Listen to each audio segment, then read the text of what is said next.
In this example, we're going to be looking at method of sections and solving specific members of a truss. While this is an out of lecture video, I will put the start of the week. So that is 10, 18, 21. All right, so consider the truss on the left-hand side. Again, for this example, we are going to be using method of sections.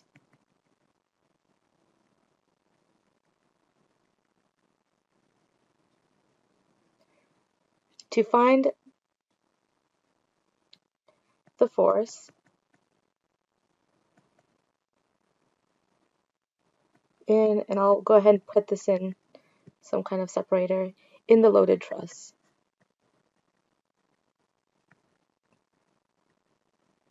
So I went ahead and I kind of copied the example multiple times, just in case. I am going to just quickly copy it now so I have it with me, to use. Alright, so first things first, we need to find our reaction forces. So let's go ahead and take a look at this picture down here. And here we go. I will go ahead and just highlight in yellow the free body diagram for finding the reaction forces.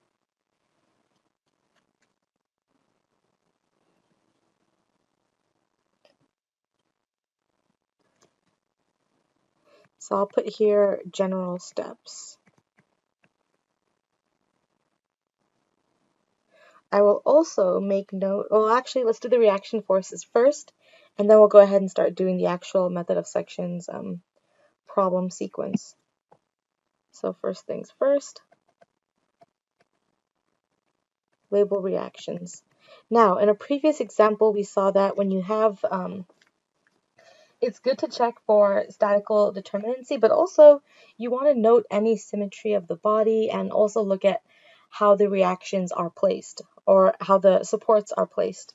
Over here in this picture, we see that the reaction forces are placed on the left-hand side, but they're not two pins. If we look at how many reaction forces we have, whoops, that was bound to happen. Let's see, what do we have here? We have, and I'll go ahead and do it in blue. So I will first indicate positive sign convention, and then this is my moment. So I'm going to go ahead and say that AX is pointing this way, AY is pointing upwards.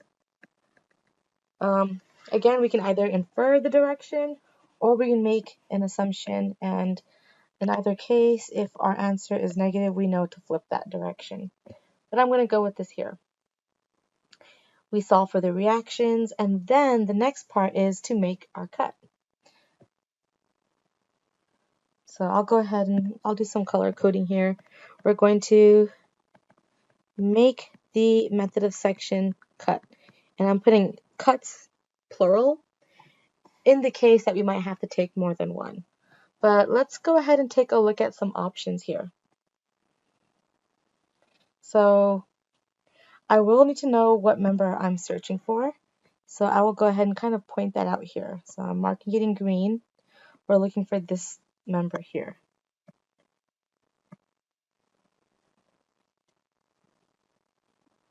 All right, so I can either, I don't have a lot of space, but let's try this. I can either cut this, we'll call that cut 1. And by cutting there, I expose 3 members. Ideally, you want to cut 2 or less, because every member that we cut, we expose, and each exposed member has to then be solved for. So we could do 3, but preferential 2 or less. All right. I can even cut it straight across. That cuts, all right, I can either cut straight across, we'll call that cut 2, and that exposes members AB, AE, and FE. I could then look at, this is the third one, I'll go ahead and kind of give myself some eraser space. I can call this 3, and that exposes 1, 2, 3, 4 members. So out of all 3 options here, which would be the ideal member to cut? I think when you look at both cut 1 and cut 2, those are 2 good contenders, right? Because we expose 3 members in all cases, but it wouldn't matter. I'm going to go ahead and just choose the second cut, all right? So you want to make your cut, and I'm going to choose cut 2. And let me quickly clarify. Method of joints is when you want 2 or less. Method of sections, you want to expose no more than 3. So both cut 1 and cut 2 exposes 3 members. Cut 3 exposes 4 members. So cut 3 is ruled out. Cut 2, I'm going to do that specifically because of certain symmetry and observations I want to show you in this example. All right, next. And I think when I spoke about this, I call the reaction forces the 0th step. So the first step is to make your, all the components you need to make your solid cut. And then you want to go ahead, you want to go ahead and set up your problem. So label observations, state relationships. So label observations. If there are any dimensions that you have to look for, anything like that would be good. Any relationships, any patterns. Sometimes, as I've hinted before, you want to look for where line of actions might intersect. You want to look at symmetry, triangles. Sounds silly, but triangles are something you always want to look for. Because of trig, it's easy to solve. So we'll go ahead and use this color. And what we're going to want to do, and I'm going to go ahead and just move on to the next example here. So we use this first picture to do our reaction force labeling, which you want to solve for. We haven't solved for it. I just want to set this problem up. But of course, solving it would be important.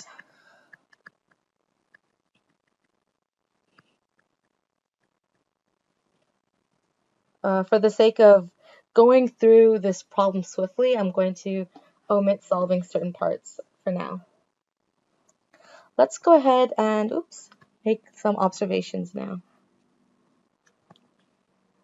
So, as I mentioned before, I've already kind of like placed some placeholders here. And it's done in an intentional way for us to have some space to look at things. So I know it's kind of awkward that we just kind of see this right here off to the side, but I'm doing that so I can show you something specific momentarily. So something I want to do real quick, I'm going to go ahead and use the line tool. I'm going to make this a dotted line, and glad that it's gray. Before we move on, actually, I'm going to go back to this cut problem, and I want to just make a note about just our, I guess, grid system here. And I'll go ahead and put some grid lines for us to use. Let's see if this works. There we go. And we can see that we can actually just make some observations here right off the bat. So I'm going to go ahead and just mark these bits here. Let's go ahead and remove that. And what I'd like us to look at, and we're going to go ahead and see it down here. So remember, we're looking for AE. And based off of these dotted lines that I just made, I'm going to go ahead and replicate them here. So I believe they were strictly horizontal. Yep. And one more here. Trying to get as close as I can. Good enough? All right. We can already see that we could define some angular properties and whatnot. So I'm going to go ahead and do that here. Let's just go ahead and color this in and try to define just some angular components. Let's go ahead and give this a name. Let's call that theta E. It's always good to look for any angular observations beforehand, because when we do take our moments after exposing those members of the truss, we're going to need them. So right off the bat, I feel like E, since I'm looking for AE, that might be important. So I'm going to just go ahead and mark that here.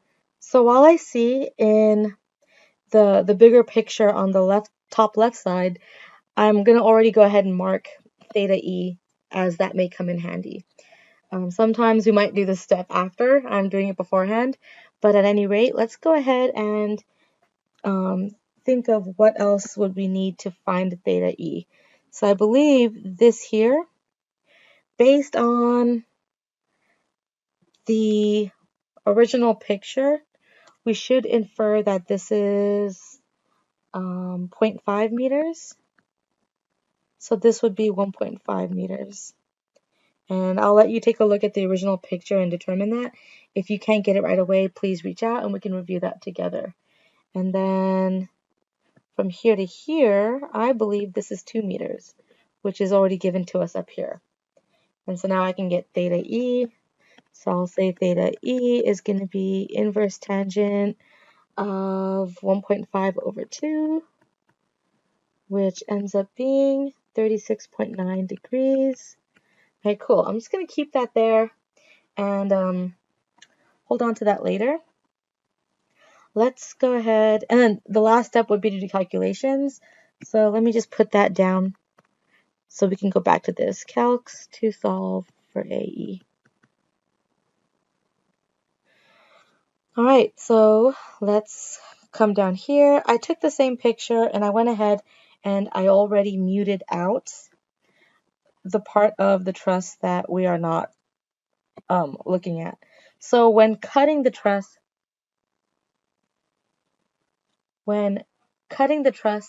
I can pick either the left-hand side or the right-hand side. So coming back up here, we'll call this the left-hand side of 2. We'll call this the right-hand side of 2. And so, yeah, you take your cut, and then you pick, well, which side is the side that I'm going to investigate. We are going to investigate the right-hand side. So let's take a look at that. And so for the sake of this diagram, I went ahead and I tried to mute it out.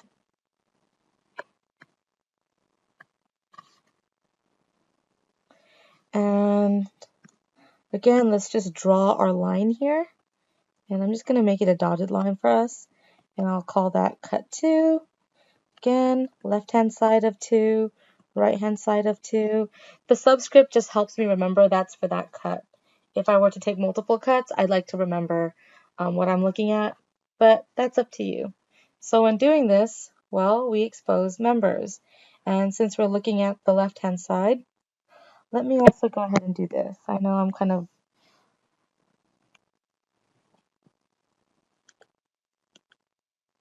see if this works. Let's just mute this out too so it doesn't stick out as much. All right. Same with this. Hopefully this color shows for you, and if it does not, do let me know and we can always fix that for you.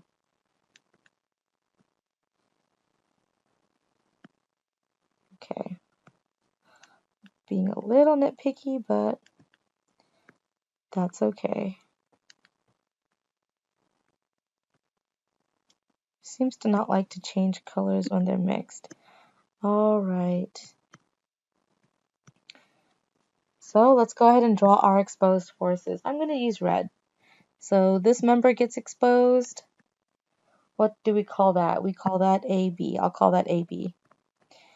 This member gets exposed, and that's AE.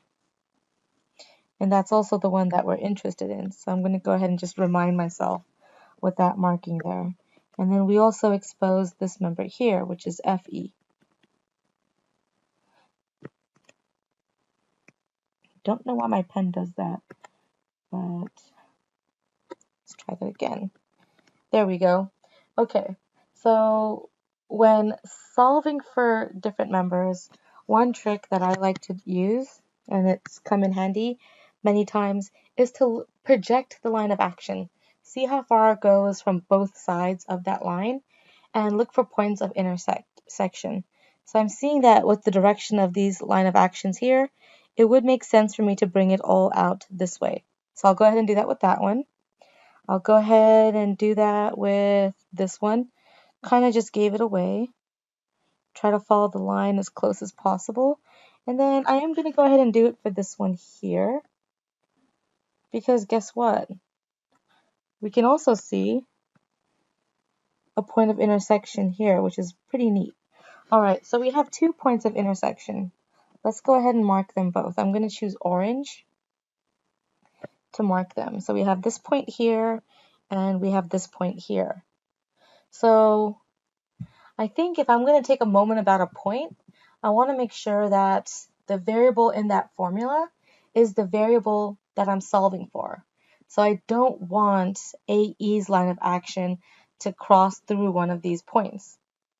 So I would prefer to eliminate the other two. All right, so let's go ahead and now follow these, and I'll make it a bit more apparent. Perhaps the gray is a bit dark to see. So let's just go back, and I will choose a light color, but at least something we can kind of see. And let's choose this one here.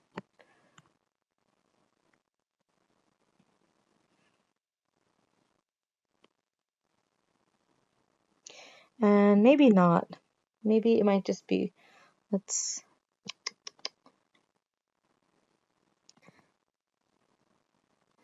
do the same color as the highlighter maybe. There we go. So we have these two here.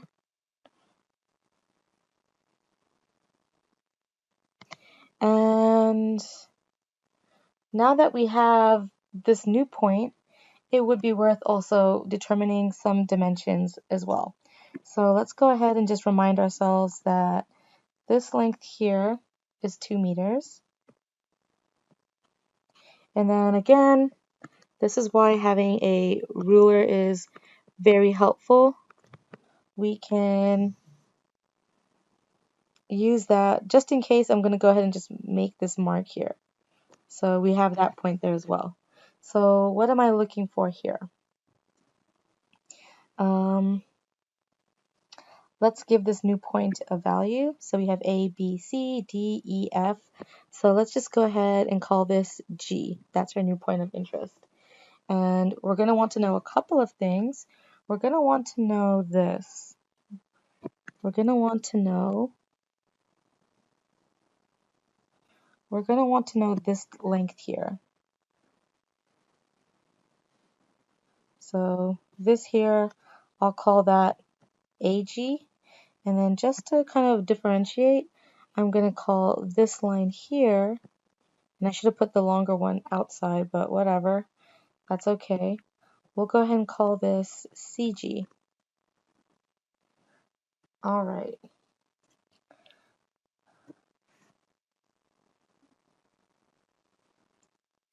I will also go ahead and take this length here, and I'm going to mark that that is 1.5 meters.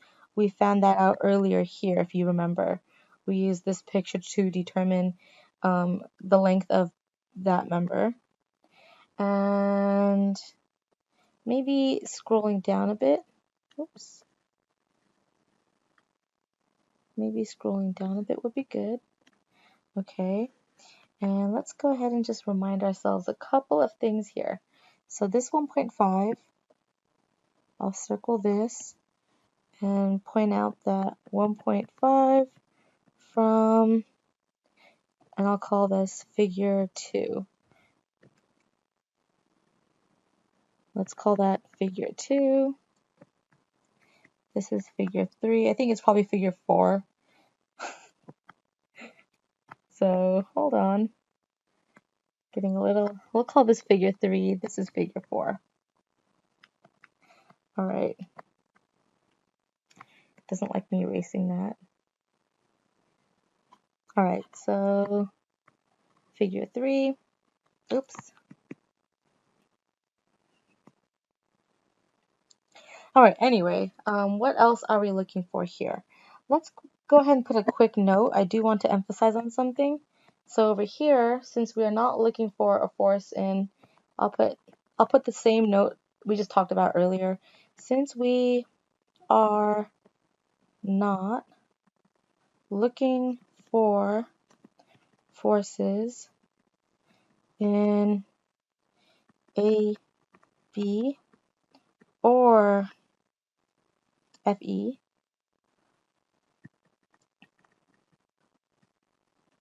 look for a POI to just solve AE. Okay, and that's basically what we're doing with point G. And another quick note here, we might want to know this angle too. So how could we get that? Let's see. Let's go ahead and take the same picture, and I'm going to actually go ahead and highlight this whole diagram here. We're going to use this picture here, and we're going to add more to it rather than redoing all of these steps and possibly missing some. Let's just go ahead, take this out, and paste that in, move it down,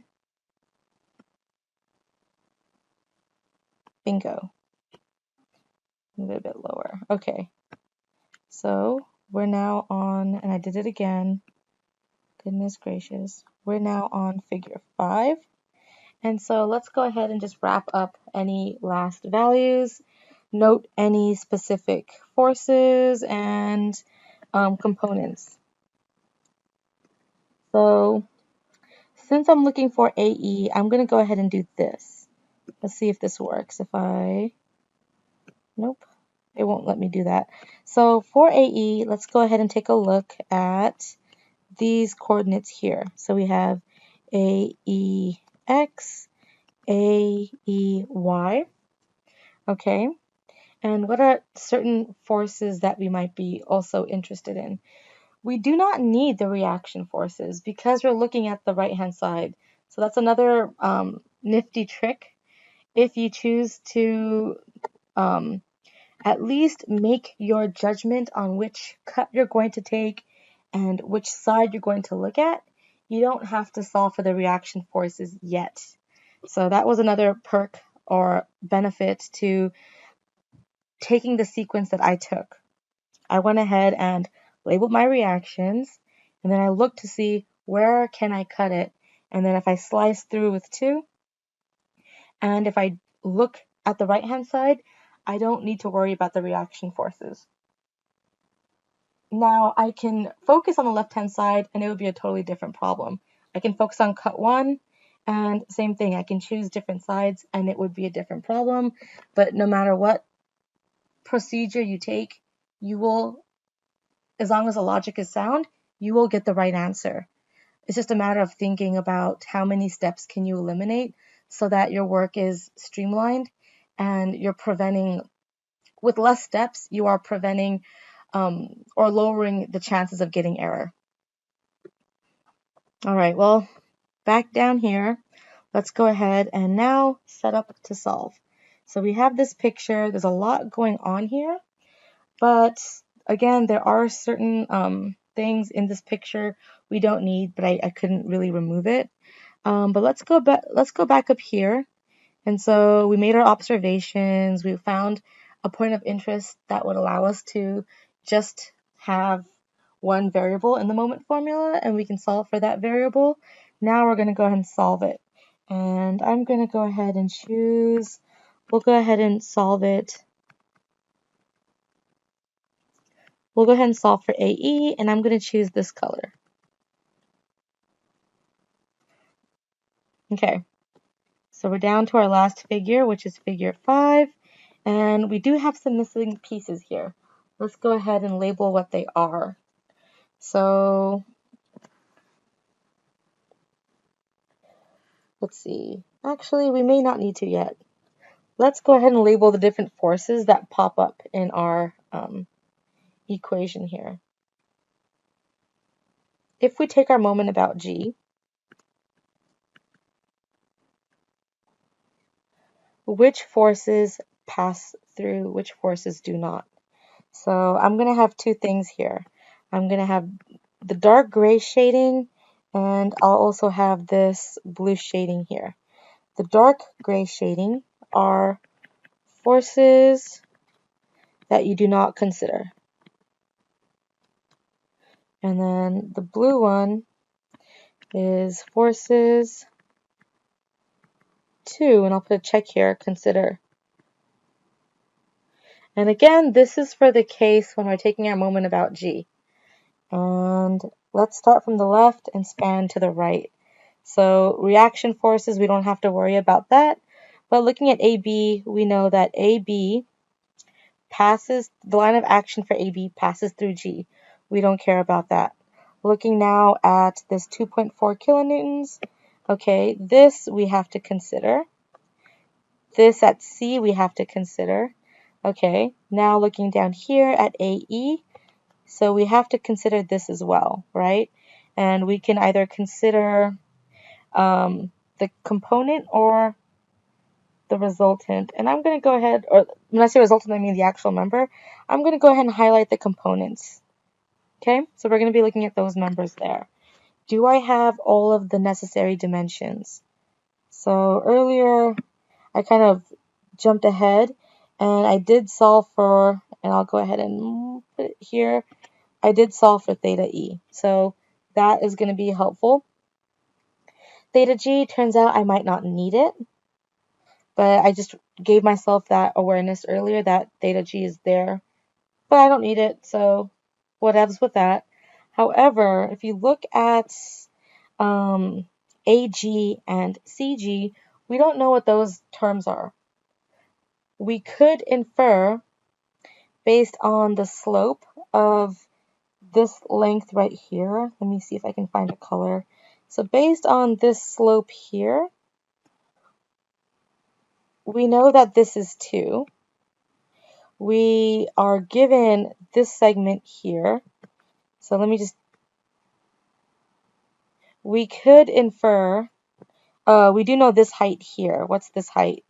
That's going to be 1, because this here is 1. We can actually figure out using similar triangles. We have this triangle here.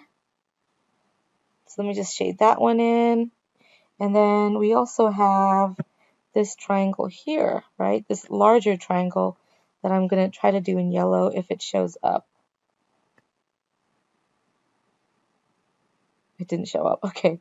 So I was just scribbling. Oh gosh. Okay, so come back to me, please.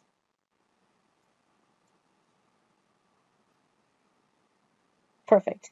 All right, so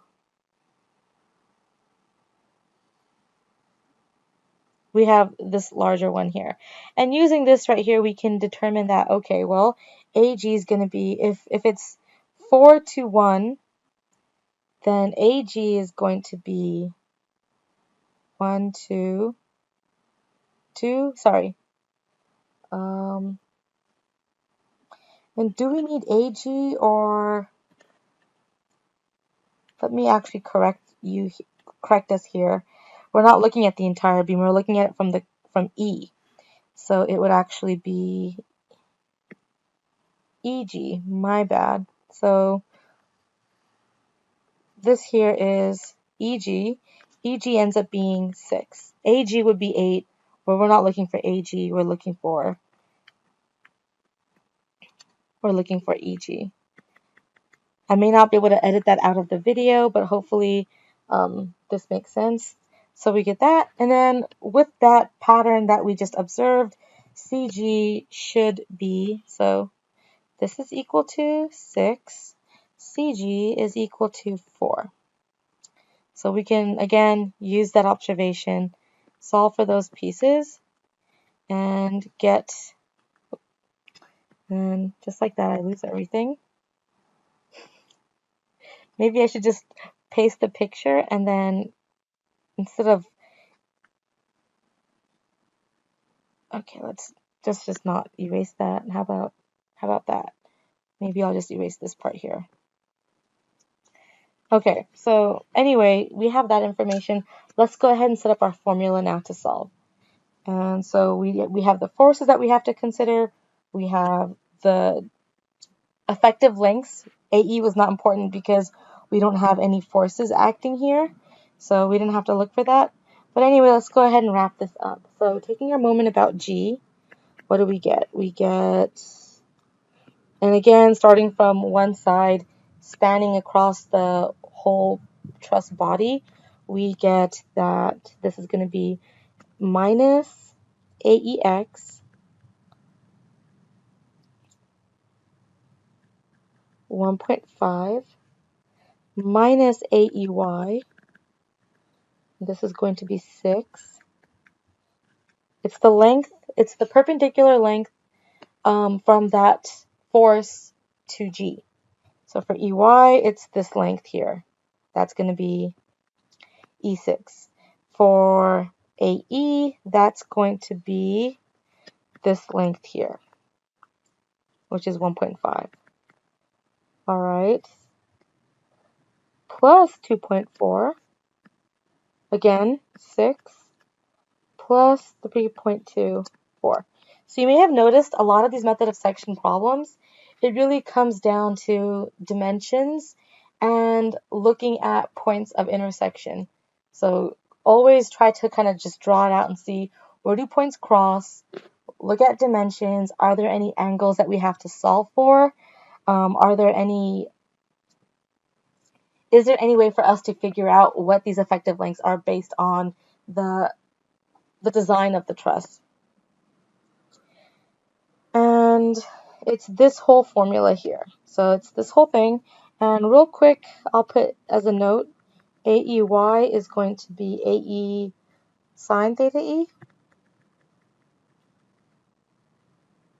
And AEX is going to be AE. And as I mentioned before, I typically just write out abbreviations. But when you're doing your actual hand calcs, a good tip is to just put the sine cosine in there so you don't lose it when you're in autopilot plugging these values into your calculator. All right. And minus, minus, plus, plus. Your answer should end up being AE is equal to 5.66 kilonewtons. I made the original assumption of tension, right? I had the forces point away from the joint or the node. And so, because it ends up being a positive value, it's tension. So, quick recap. Going up here to the top, I was given this truss up here. I was asked to look for one specific member. I was asked to look for just one. So, and again, the way you start it, the way you proceed, it'll vary from preference. Just make sure that when you're following your own steps, that the logic, the argument that you're making is justified. And if you get the right answer, that's because you made the right assumptions. So first things first, just observe, make any notes. If you could label reaction forces, if you can look at ideal or possible cuts, and then take a cut, choose which side to look at. And with your own judgment, you can pick whether or not you want to include reaction forces. If you don't want to, if we're in a time crunch, it's always good to think of the quickest way to do it. That's also accurate. But you could totally solve for everything, right? We can do a method of joints problem and literally solve for everything, or we can just snip it and make any, once we do choose a cut, expose those members, so draw what the forces should look like, and then go ahead and look at where the line of actions cross. And if any line of actions connect or intersect, not connect, if they intersect at a point, those forces, if a moment is taken at that point, you don't consider them. They don't induce a rotation because the line of action passes through it. And when you use that technique, you want to keep in mind what is the force or what is the member that you're solving for, because that's the one you want to not eliminate, right? So in this case, we're looking for AE, and I found a way to eliminate AB and FE by projecting it off the entire truss. This point G is not on the truss. However, theoretically, I could do this, and this is valid. All right, and there you have it. That's your answer for this question here. So while I did not solve for reaction forces, I could. And separately, throughout this whole problem, I didn't really do much math. It was just mostly setting it up. So do practice doing this step here. This step here listed in figure 4. A tricky thing to consider again are dimensions. I had some bit of a mess up earlier with AE versus EG, so make sure you label things accurately. Make sure labels allow you to backtrack, so if you do catch an error, you're able to correct yourself. And note any necessary or possibly necessary observations, right? Because it may or may not come in handy. More than likely it will, because let's face it, a lot of these dimensions, they all come into play. You might be looking for a different force. Maybe later on you're looking for a different force. That theta G might come in handy, but you didn't have to solve for it. You just noted it. Okay, so that ends this example here. I do hope this was helpful, and thank you for tuning in. Take care.